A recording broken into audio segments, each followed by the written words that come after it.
राधिका की शादी को कुछ ही दिन हुए थे। उसकी सास उसको किसी न किसी बात पर टोकती रहती। राधिका, खाने में कितना नमक डाला है? राधिका, ये अच्छी तरह साफ नहीं हुआ। अरे राधिका, कहीं बाहर जा रही हो? थोड़ी तैयार होकर जाओ, आस पड़ोस के लोग क्या कहेंगे? राधिका को थोड़े ही दिनों में अपनी सास से चिढ़ होने लगी।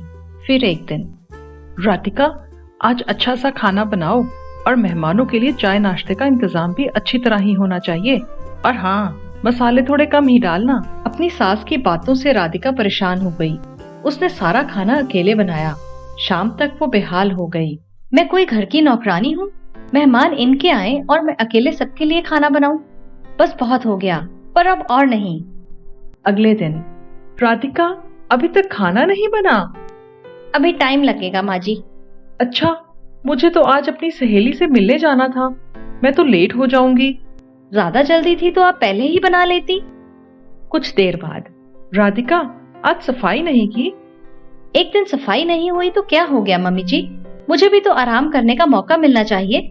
हाँ, अब सास को भी राधिका की हरकतों पर गुस्सा आने लगा और उसने भी बड़बड़ाना शुरू कर दिया। अब शाम की चाय के लिए क्या पड़ोसियों की बहू को कहना पड़ेगा? छी, इतनी गंदी चाय बनाई है। तेरी माँ तुझे बड़ों की इज्जत करना तो सिखा नहीं पाई, कम से कम चाय बनाना ही सिखा देती। अब तो रोज ही किसी न किसी बात पर राधिका और उसकी सास में बहस छिड़ जाती। रोज वही बिना नमक मिर्च का खाना।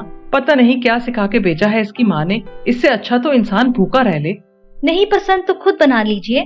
मेरी माँ ने तो मुझे सिखाया नहीं। जरा देखें तो आपकी माँ ने आपको क्या सिखाया है। तू मुझसे बराबरी करेगी अब? इतना भाव मत खाइए आंटी, इतना भी फालतू का टाइम नहीं है मेरे पास। आंटी? राधिका परेशान होकर अपने मायके चली गई। पापा, आप तो डॉक्टर हो, मुझे कुछ ऐसी दवा दीजिए जिसे खिलाकर मेरी सास गूंगी हो जाए, क्योंकि वो मुझे बहुत बुरा भला बोलती है। उसके पिता ने कुछ सोचकर बोला, बेटा, मेरे पास एक ऐसी दवा है। क्या सच में? हाँ, लेकिन वो कड़वी है। तुम्हारी सास वो आसानी से नहीं खाएगी।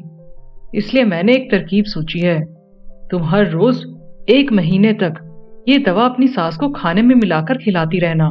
ठीक 1 महीने में वो पूरी तरह गूंगी हो जाएगी। लेकिन हाँ, ये दवा थोड़ा कड़वा है, इसलिए तुम खाना इतना प्यार से खिलाना कि उसे पता ही ना चले।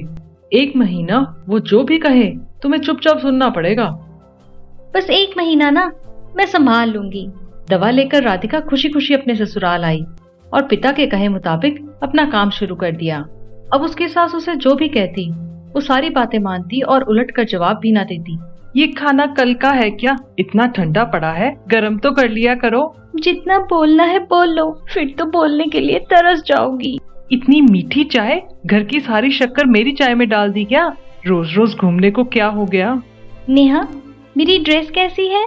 फ्री के पैसे हैं, उड़ा लो। कोई बात नहीं राधिका, बस कुछ ही दिनों की तो बात है। फिर तो सासू माँ गूंगी ही हो जाएंगी, उसके बाद मैं चैन से रहूंगी। रोज राधिका चुटकी भर दवा खाने में मिलाकर प्यार से सास को खिला देती। शायद इसके माता पिता ने इसे समझाया है, इसीलिए तो इसने लड़ना झगड़ना बंद कर दिया। धीरे धीरे सास ने भी राधिका की खूब तारीफ करनी शुरू कर दी और राधिका भी तारीफ सुनकर अपनी सास से और भी प्यार से बात करने लगी। अगर राधिका से गलती भी हो जाती तो भी वो उसे कुछ न कहती। इसी तरह महीना आते आते दोनों सास बहू में इतना प्यार हो गया कि राधिका अब अपनी सास की आवाज खोना नहीं चाहती थी। एक दिन फिर उसी तरह राधिका रोती हुई अपने पिता के पास पहुंची। अब क्या हो गया बेटा, रो क्यों रही हो?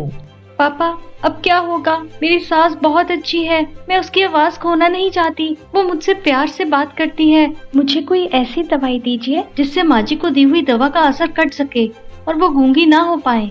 बेटा, तुम रोना धोना बंद करो और खुशी से रहो। जो दवा मैंने तुम्हें दी थी वो कोई दवा नहीं बल्कि रिश्तों में घुली कड़वाहट को उतारने की तरकीब थी। अगर मैं ऐसा नहीं करता तो तुम्हारा रिश्ता कभी ना सुधर पाता। राधिका को सारी बात समझ आ गई। वो खुशी खुशी अपने ससुराल चली गई। इसके बाद दोनों सास बहू बहुत प्यार से रहने लगी।